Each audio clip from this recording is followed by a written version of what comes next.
What's up, everybody, and welcome to the Other Side of the Firewall podcast, where we highlight the latest and greatest cybersecurity news, as well as those movers and shakers and glass ceiling breakers, those people of color who have made it to the other side of the proverbial firewall in cybersecurity and IT. My name is Ryan Williams, and as always, I'm joined by Shannon Tynes. What's up? What's up? And LeVon Maynard. How the hell are ya? Yeah, so we got a good week going on this week. I'm interested to see what you guys have asked me for Ask Us SP because I don't know. Because I haven't gotten those questions yet. So we'll see how that is. But it's our discussion topic of the week. So I went with Apple targeted in $50 million ransomware attack resulting in unprecedented schematic leaks. So the article sounds way more juicy than what actually happened, but it coincided with the recent 420 event where Apple, changed the world by changing the colors of their iMac. I'd say all this in jest. I'm an Apple user. Almost every single electronic device I have, except for my laptop, is an Apple product because I love Apple. But like LeVon, I used to be an Android user, but I just prefer Apple products. But it gets kind of boring. All right, they keep dropping the same stuff in different cases. I am interested in a new iMac though. It is pretty sexy how thin it is. But I also have. My daughter wouldn't break it, but I have two sons that would definitely break it because it's way too thin for them to be on. So it's something I can't buy right now. Because did you see how thin it is? Like they couldn't put the headphone jack in the back because the 3.5 millimeter jack is too long. Yeah. It would basically poke through the screen. That's how thin it is. So they put it on the side. Yeah. I was like, that's super sexy. Yeah, these are pretty sexy looking. I pulled up the site to take a peek at them. Yeah, so I definitely want one. So maybe I just put it in my room so I can use it. That's sexy to you. Look at that price tag though. I'm like, man. I know, right? You see the price, and you're like, oh, hold up. But it's always the same price though. It's always the same price. Like it's just like we ain't adjusting the price. We'll phase that product out. Because I saw that iMac that you remember I bought when I was in Virginia. I still got it. Really? You know what? They just broke it. They literally just cracked the screen. Because the older one left the headphones plugged into it, and the younger one decided to take a spin in the computer chair with the headphones on his head, snatched off the desk. So they both got yelled at. But it worked perfectly fine, and I had it since then. So how many years ago was that? You know what I mean? Like it had to be a decade, and it still works as though it still works like it's brand new. And they keep supporting it. I keep getting the latest OS updates and all that stuff. So I can't be mad. And even though the screen is cracked, it still works. It's still working. That initial $1,500 to $1,800 investment I made, definitely worth it. But I guess we could actually get into the topic. So ransomware. So I'm tired of ransomware. Everybody's tired of ransomware. It keeps persisting. But I'd be remiss if I didn't bring up Apple, one of my favorite companies, because I brought up all the other companies and their ransomware scandals to include Capcom and Google and CD Projekt Red, and the list goes on and on and on and on, right? In this case, $50 million ransom, but it was on their supplier, Quanta. So Quanta makes devices for Apple. They're out of Taiwan. They make MacBooks and other products. And in this case, they had schematics for future products, and they've started to leak them. So Apple's like, basically, this doesn't hurt our business end. Like our business operations won't be hurt. They didn't get any personal identifiable information. However, it will have an impact on spoiling stuff. But if it's anything like any previous Apple generations, it's going to be the same damn phone with an extra camera in it. So they're not going to be spoiling too much. Why didn't you tell me that before I switched over? So hold up. That's now. right. You're telling me I switched over. It's been the same phone since 2007. Is that what you're telling me? Man, listen, I don't have as many cameras as you have. I have an 8. You got more cameras now. How many cameras I got in the back? I only got one camera in the back. You got like 3 cameras back there. You got like 3 cameras back there. Yeah, see, things change.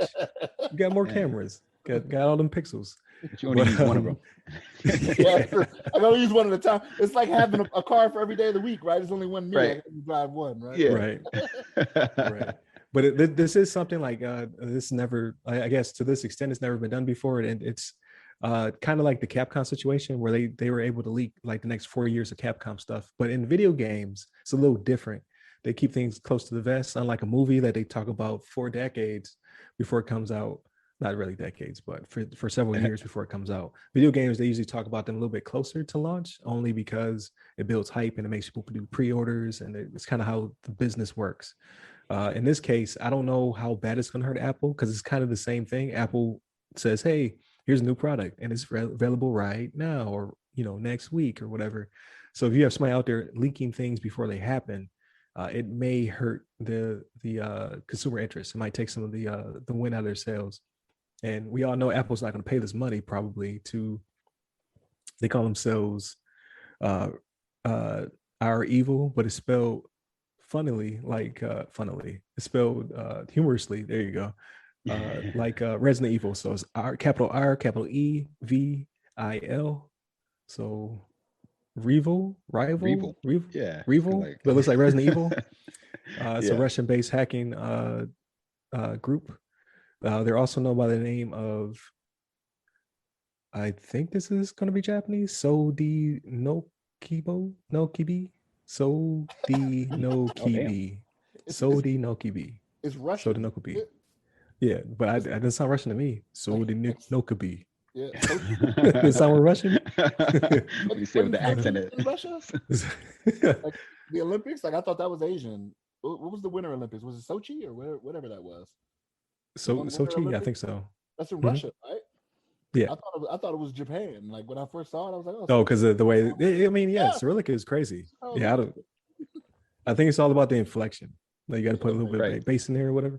I'm making fun of these people. They're gonna hack the hell out of me. Hopefully they don't, because I ain't got 50 mil. You can't even get $50 out of me. So you play around if you want to. That's right. Like that data's yours now. Good luck. So, enjoy.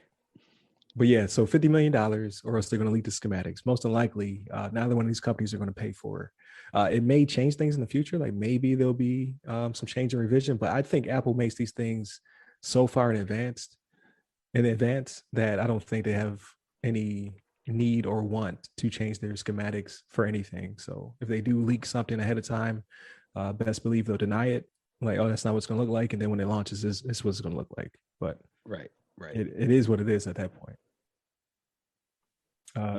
So I guess we get into the discussion. Like we can take this from any angle you want to, whether it be Apple bashing, or it could be sick of ransomware, or you want to make fun of some more accents. But this week is pretty clear cut and dry. But what do you guys think about this? Yeah, it's like it's one of those things. I mean, just like you mentioned, ransomware. We all kind of like, we know what it is. We've seen it in the field now, for like in the news, I suppose, in the last, like, especially in the last year with the COVID and all this. People have been getting hacked left and right with the ransomware getting there. And the sad thing too is, like, I think we mentioned on some other podcasts that some of these companies, they feel like they have no choice but to give these hackers money to get their data back, or get their encryption key or whatever they need to get back to the data. But like you mentioned with Apple and their schematics, I mean, like you said, I'm not sure how much they're like even concerned about the schematics. I mean, for the most part, people kind of know what to expect from Apple, I think. I mean, I guess the new iMacs maybe were a little bit of surprise, but I mean, they're kind of like generally like the same design, but like smaller, I suppose, like thinner. Some like the other like iMacs, but it's one thing the company's gonna have to lose. They're gonna lose some of their intel, I suppose, and maybe people can use that data and build like their own iMacs, perhaps use the schematics, and then they have all the dimensions and all the all the components. Maybe it has like a listing of all the components that are used in the MacBooks and all this. They can kind of recreate it, especially if they have enough backing. If maybe they sell it to some other company out there on the dark web, maybe they can make some money off of that. But and nonetheless, I mean, it's one of those things. It's been happening for a while now. There's thousands of companies that seem to be, or it seems to be 1,000 companies that have been impacted by ransomware at some point. But hopefully Apple does its due diligence to make sure it doesn't happen again. I guess it's. I think you said, what was it from like a? It wasn't like directly from Apple, but one of their like suppliers or something like that. Data originated from MacBook supplier Quanta. Yeah, it's their Taiwan partner that makes Yeah. that primarily makes MacBooks for them. Yeah, and it makes sense. A lot of these like overseas companies that are producing, I guess American components, or whatever, American like companies like components or whatever. That I don't know if how much Apple has in control of their like infrastructure and how they secure their data and things like that, but maybe they have to like have a sit down session with Quanta and be like, hey, what's going on over here? What you guys doing with our data? How come you guys aren't securing it properly? But yeah, I think that's like, it's to be expected, I guess. The ransomware can affect anybody, but hopefully they can take the proper measures to make sure it doesn't happen again. Or people can just start switching to Google and just avoid Mac altogether, or iPhones and all that stuff altogether. There it is. Like save themselves from the hassle. But I don't think I have much more to say about that. But you got anything else on this, Shannon? What you think? So I do actually. I have a feeling that dig was at me. Is it too late for me to come on back home? As you come back, you come back to the light side. No, so here's my thinking on this, right? So like Apple is the big dog in this situation, right? Quanta is the one that should be worried. I'm pretty sure they had some type of business agreement that they said that you cannot allow stuff like this to happen, right? Like if you're gonna be a manufacturer, if we trust in you to provide a service for us, you have to make sure you're properly protecting it. And I think that business agreement is probably going to be revisited, and it could be a bad thing for Quanta. I don't know how large a company Quanta is, but I can guarantee you that Apple is a good customer to have, right? Like they're bringing in a good bit into your company. So Quanta, I mean, I don't know if they had the $50 million to pay, or I don't know if it was in consult with Apple to say, hey, we do supply this for you, but this is your proprietary information. Like, are we going to pay this or what? And Apple probably was like, no, I don't care. But something that you said, Brian, that's a rounding error for Apple. So they're like, no, we're not, we got it, but no, we ain't paying it. Yeah, exactly. Right. Like I can, again, coming to America, this is my pocket money, right? My pocket money.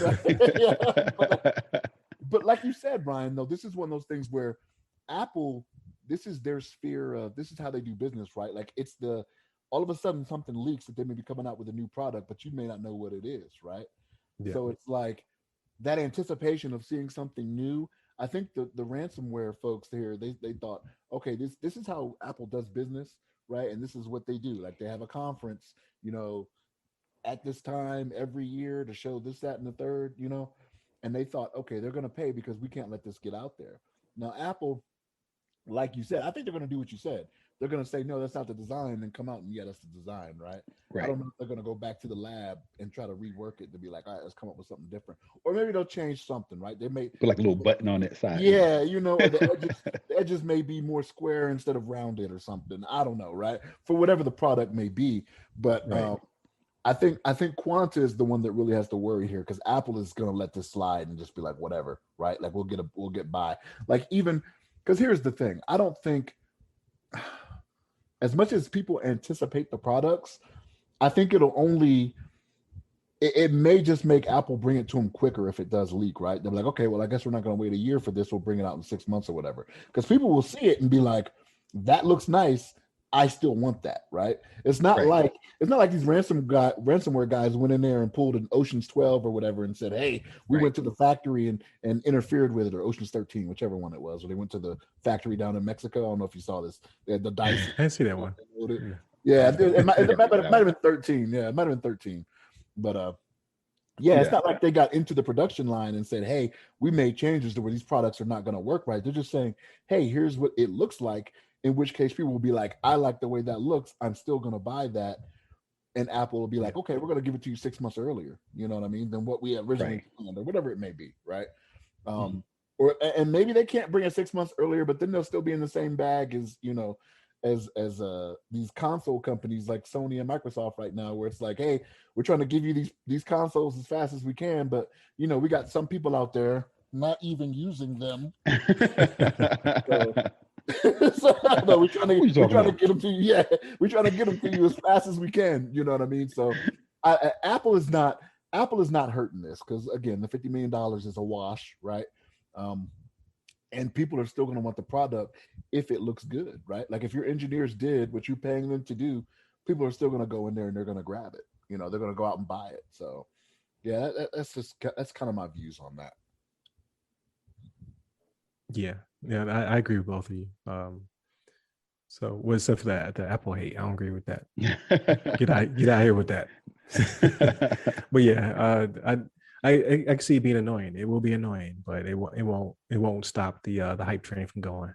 If anything, they wasted their time because I can see if Quanta was afraid of that partnership being ruined and wanted to pay the money, but obviously they fessed up, so they weren't too scared about that in that regard. And on top of it, Apple was like, "No, we ain't paying for that."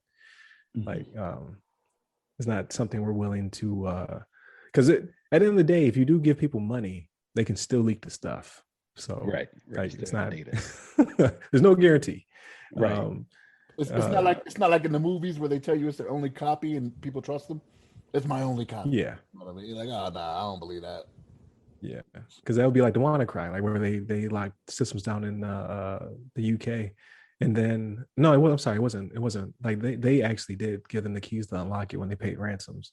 It was another company we talked about. I can't remember what it was. Like maybe they didn't. No, the name was undisclosed, where the company paid the ransom, didn't patch, and then got ransomed again. So that's right. So you can't. There's no trust in this game, right? You can't trust people who steal. So in this regard, you get no money, but you just have to leak the stuff off of just GP because you won't be getting any money off of this one. Mm-hmm. So it is what it is. But I thought it was good. That's a good discussion. I think we got there. I know people are sick of ransomware. Like we're sick of ransomware. It's still a thing. It's still thriving. It's getting worse. Everybody's getting hit with it. And until we can figure out how to mitigate it, because they didn't say how they got in. I would assume probably a phishing attack or something like that, or maybe it was one of the breaches that came about because of SolarWinds and all that other stuff that hit. So multiple vectors out there for them to get in, but patches systems, verify patches, because we just talked about how they're in the supply chain now too. So you can't just trust a patch anymore. So sad world we live in, right? You can't even trust patches. Just be careful.